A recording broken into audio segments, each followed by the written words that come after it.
প্রতিদিন আমরা প্রতিনিয়ত কোনো না কোনো কিছু পোস্ট করে যাই।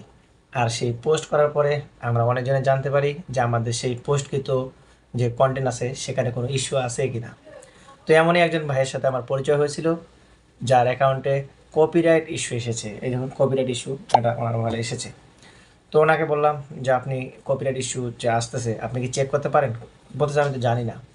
পরে ওনার ওয়ালে চেক করে দেখলাম এই যে কপিরাইট চেকার এটা এনাবেল করা নয়, এটা বন্ধ করা। তো আমি তখন সেটা তৎক্ষণাৎ চালু করে দিলাম।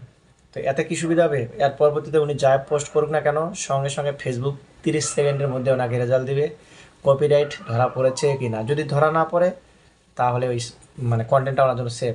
আর যদি কপিরাইট ধরা পড়ে তাহলে তো উনি সেটা রিমুভ করতে পারবে। এটা একটা সহজ মাধ্যম।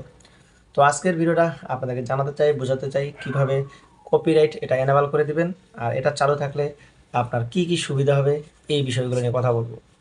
যদি হাতে সময় থাকে ভিডিওটা কন্টিনিউ করতে পারেন, এখান থেকে কিছু জানতে পারবেন, বুঝতে পারবেন। পারলে পাশাপাশি আপনার যারা পরিচিত মানুষ আছে তাদের সাথেও শেয়ার করে তাদেরকেও অনেক কিছু জানাতে পারেন। তো উপরের লেখাটা খেয়াল করে দেখুন। এখানে আমি যে ছবিটা দিয়েছি এটা হচ্ছে copyright checker.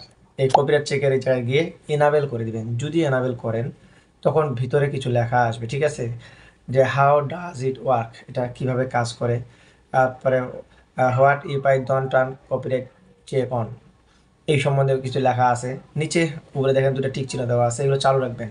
Check for copyright issue, এটাতে টিক চিহ্ন দিয়ে রাখবেন। Save setting for future reels, আপনি যদি কোনো ফিউচার রিলস ভিডিও আপলোড করেন সেখানে টিক চিহ্ন দিয়ে রাখলে তারা অটোমেটিক কপিরাইট চেক করবে। তারপরে পিকচারটা খেয়াল করে দেখুন।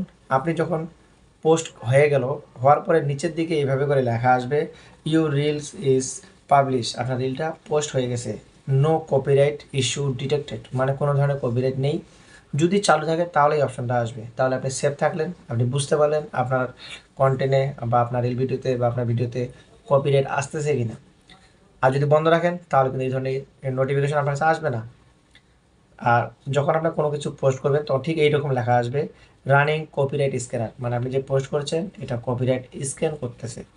তারপর নিচের দিকে লেখা থাকবে কি ফেসবুক ওপেন, মানে ফেসবুকটা চালু থাকলে আপনার কপিরাইটটা চেক করতে সুবিধা হবে ফেসবুকের জন্য। তার পরবর্তীতে যখন পোস্টকৃত হবে তখন তো দেখতে পাবেন যে কপিরাইট নেই, এমন একটা নোটিফিকেশন আপনাকে দিবে। তো এই সিস্টেমটা আপনারা সবসময় চালু রাখবেন।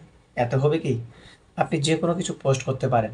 আর এই আপনার পোস্ট করা কিছু সঠিক না ভুল আছে না ভেজাল আছে আপনি তো জানেন না, বা আপনি তো বুঝতে পারতেছেন না কারোর সাথে মিলে যাচ্ছে কিনা, বা কেউ স্ট্রাইক দিয়ে রেখেছে কিনা, কপিরাইট দিয়ে রেখেছে কিনা। যদি আপনি এটা অন করে রাখেন, এনাবেল করে রাখেন, তাহলে ফেসবুক আপনাকে জানিয়ে দিবে 30 সেকেন্ডের মধ্যে যে আপনার পোস্ট করা রিলে কিংবা ভিডিওতে কপিরাইট আছে, তখন আপনি সেটা রিমুভ করতে পারবেন। ততক্ষণ পর্যন্ত আপনার অ্যাকাউন্টে ইস্যু আসবে না। 1-1.5 ঘন্টা আপনি সময় পেয়ে যাবেন ইজিলি। তো যদি আজকের এই ভিডিওটা ভালো লাগে এই অপশনটা চালু করে রেখে দিবেন, আপনার উপকারে লাগবে। আর যদি বেশি ভালো লাগে লাইক কমেন্ট শেয়ার করতে ভুলবেন না। ফলো দিয়ে অল নোটিফিকেশন বারে ক্লিক করে রাখতে পারেন যেন আমি কিছু পোস্ট করলে আপনার কাছে নোটিফিকেশন চলে যায়। আরেকদিন আরেকটা ভিডিও নিয়ে কথা বলবো। আজকে এ পর্যন্তই।